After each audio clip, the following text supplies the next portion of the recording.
Indonesia melaporkan, Jumat 12 Februari 2021, melacak sejarah prasangka pada etnis Tionghoa di Indonesia. Diskriminasi dan prasangka sosial politik terhadap etnis Tionghoa telah terjadi sejak era Soekarno dan belum sepenuhnya berakhir di era pasca reformasi. Gerbang Jalan Kemenangan dilengkapi tempat sembahyang bagi umat Konghucu di Glodok, Jakarta. Begitu kata Sapir Maki dari CNN Indonesia.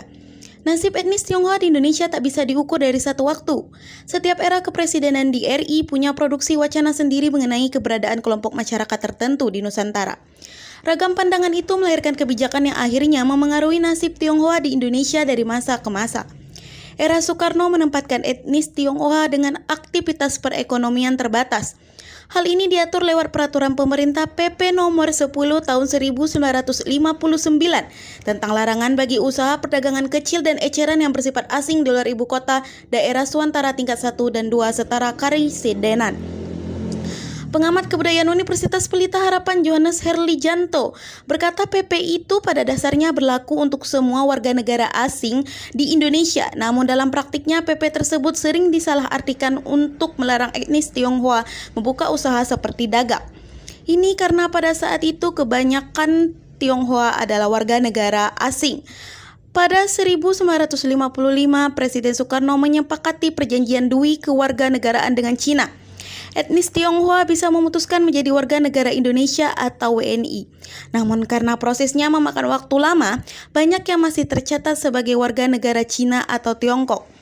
Memang, Yusanguinis Tiongkok membuat etnik Tionghoa di luar Tiongkok tetap dianggap warga negara Tiongkok, ujar Johannes kepada CNN Indonesia.com awal pekan ini. Kendati demikian, pada era Soekarno, etnis Tionghoa masih mempunyai ruang bebas dari segi politik dan budaya. Etnis Tionghoa tetap memiliki ruang dalam berpolitik, mengekspresikan dan melestarikan budaya dan menyatakan identitas ketionghoaan di arena publik, kata Johannes. Pihak keluarga Presiden kedua RI Soeharto yang diwakili Putri Soeharto, Siti Herdianti Rukmana alias Mbak Tutut, menyerahkan sejumlah arsip kepada ANRI di Gedung C ANRI, Jakarta, Kamis 18 Juli 2020. Arsip yang diserahkan pada keluarga terdiri dari 19 roll mikrofilm yang berisi pidato Soeharto berikut dengan daftarnya. 10 roll mikrofilm pidato Ibu Tien Soeharto beserta daftar dan naskah pidatonya. 10 roll mikrofilm kumpulan risalah bidang kabinet periode tahun 1967 sampai 1998, kemudian proklamasi integrasi Balibo yang mendeskripsikan tekad rakyat Timur Timur untuk bersatu dengan Indonesia pada tahun 1976 beserta daftarnya, satu album foto yang terdiri dari 91 lembar foto yang merekam kegiatan Soeharto berikut compact disc-nya. Kuat secara ekonomi, lemah secara politik. Dilaporkan di CNN Indonesia pada era kepresidenan kedua RI, Soeharto, ruang-ruang politik dan kebudayaan etnis Tionghoa dihilangkan. Posisi etnis Tionghoa di Indonesia menjadi terpojok. Johannes menyebut di era Orde Baru, etnis Tionghoa mendapat diskriminasi secara sistematis. Ekspresi budaya juga tidak diperkenankan mendapat diskriminasi secara sistematis ya, kata Johannes.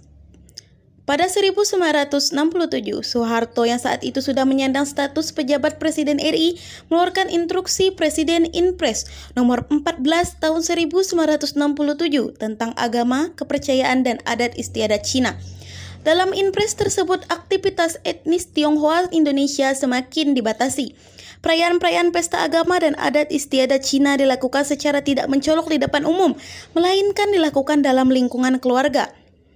Bunyi poin kedua dalam nomor 14 tahun 1967, rezim Soeharto berdalih Inpres itu terbit demi menyeimbangkan asimilasi kebudayaan etnis Tionghoa pada proporsi yang wajar.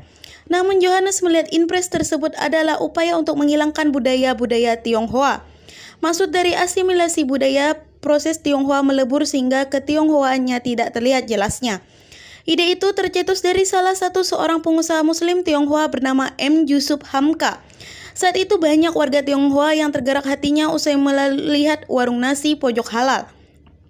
Dikutip oleh Adi Wicaksono CNN Indonesia, salah satu sudut di kawasan Petak 9 Glodok, Jakarta, sosiolog Haryanto dalam bukunya Identitas dan Kenikmatan mencatat Beberapa pelanggaran budaya yang dilakukan rezim Orba di bawah kepresidenan Soeharto selama lebih dari 3 dekade hingga berakhirnya abad 20 aksara Cina termasuk daftar barang terlarang seperti peledak hingga awal 1990-an.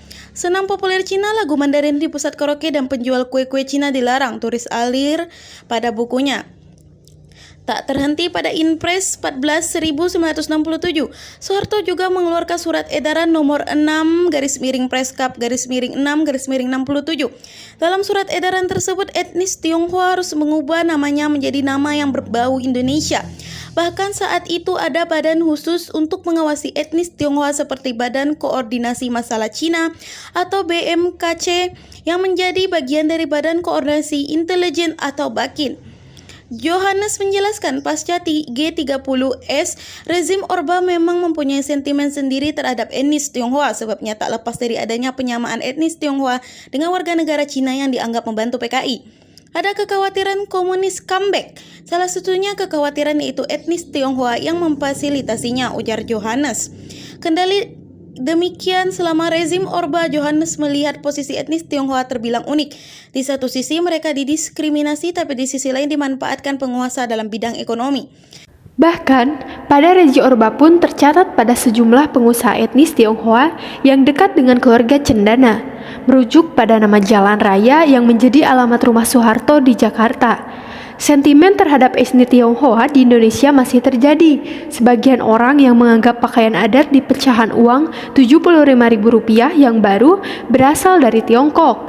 Realitanya, pakaian adat ini berasal dari suku Tidung, Kalimantan. Sayangnya, prasangka ini ternyata masih bertahan cukup kuat hingga sekarang. Masyarakat Indonesia yang mengidentifikasi warga negara dengan menentukan apakah seseorang berasal dari etnis asli atau bukan. Saat pergerakan kemerdekaan mulai tumbuh di awal abad ke-20, orang Tionghoa mengalami masalah dalam memilih 3 pilihan nasionalisme, yakni Tiongkok, Belanda, atau calon negara Indonesia. Di masa itu sering terjadi konflik antara organisasi pedagang lokal dengan organisasi pedagang Tiongkok yang mulai dominan. Munculnya organisasi hukum Sarekat Islam pada 1912. Organisasi ini dibuat untuk melindungi ekonomi lokal, khususnya para pedagang batik dalam menghadapi dominasi kaum Tionghoa dalam hal distribusi kapas, bahan perwarna, lilin, dan bahan impor lainnya.